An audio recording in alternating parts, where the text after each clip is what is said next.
اچھا پھر ہماری ماشاءاللہ بیٹیاں بھی سارے کے سارے مفتی اعظم پاکستان، کوئی امام اعظم ابو حنیفہ کا جانشین، کوئی امام شافعی کا جھوٹا پینے والا، یہ سارے کے سارے جمع ہوتے ہیں۔ وہ کہتے ہیں کہ چلیں جی قاری صاحب ذرا 2 رکعت نماز پڑھائیں، ہم نے اندازہ کرنا ہے کہ آپ کو رکھا جائے یا نہ رکھا جائے۔ اب آپ خود سوچئے کہ جو شخص اس نیت سے کھڑا ہو جائے کہ یہ میرا امتحان ہے کہ مجھے رکھا ہے، وہ اللہ کے لیے نماز پڑھائے گا؟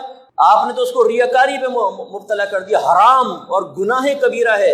2 رکعت نماز اس طرح پڑھائے اگر وہ کہ دکھانا چاہے کہ میں کتنی اچھی قرات کر رہا ہوں، تو یہ تو حرام اور گناہ کبیرہ ہے، اور جو اس کو گناہ کبیرہ پہ مجبور کر رہا ہے وہ بھی گناہ کبیرہ کا مرتکب ہوگا۔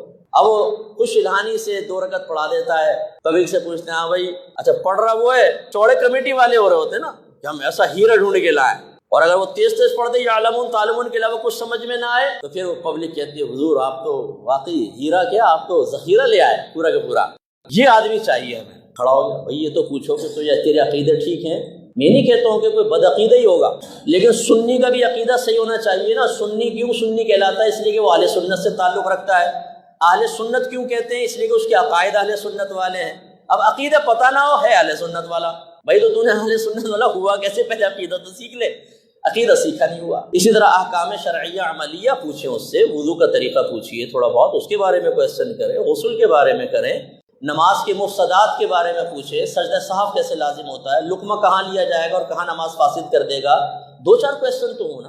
مجھے اچھی طرح یاد ہے، میں ماحول میں نہیں آیا تھا اس زمانے، وہ عالم نہیں بنا تھا لیکن دینی ماحول میں تھا، ایک مسجد میں تھا، میں درس دیتا تھا۔ وہاں کی کمیٹی نے مجھے کہا کہ جی آپ تھوڑا سا یہ قاری صاحب آ رہے ہیں تو دیکھیں ذرا۔ میں نے کہا دیکھیں گے نہیں میں تو کویسچن کروں گا، کویسچن ہوں گے تو پھر ہوگا، اور کویسچن نہیں کرنے دیے، کیونکہ پتہ ہے مجھے معلوم ہے نا کہ ہمارے حافظوں کا حال کیا ہے۔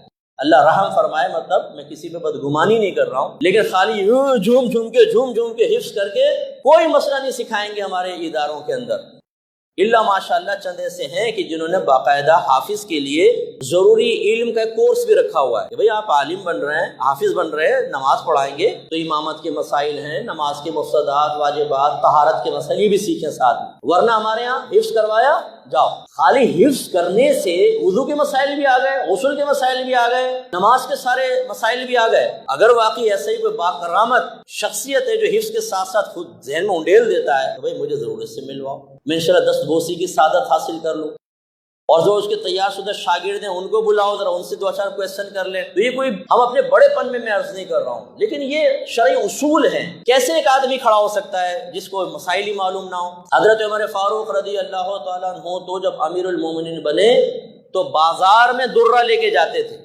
اور فرماتے تھے جس کو بیوع کے مسائل یعنی خرید و فروخت کے مسائل نہیں آتے وہ ہمارے بازار کے قریب بھی نہ آئے۔ یہ تو خالصتاً مذہبی معاملات کہلاتے نا، ہم حالانکہ تجارت بھی مذہب سے تعلق رکھتی ہے لیکن ہم اسے اکثر کہہ دیتے ہیں وہ دنیا داری کا مسئلہ۔ تو حضرت عمر فاروق تو وہاں پر بھی درہ لے کے کھڑے ہوئے ہیں، چاہے کہ مسجد کا معاملہ۔ حضرت علی کرم اللہ وجہہ الکریم امیر المومنین تھے، مسجد میں گئے تو ایک شخص واز کر رہا تھا، آپ نے اس کو روکا اور فرمایا کہ تجھے ناسخ و منسوخ کا علم ہے؟ یعنی کون سی آیت کس حکم کو منسوخ کر رہی ہے، کون سی حدیث؟ اس نے کہا نہیں، فرمایا نکل جا ہماری مسجد سے، تو واز کرنے کے قابل نہیں۔ تو یہ معیار شرع ہے کہ اہل کو ذمہ داری دی جائے۔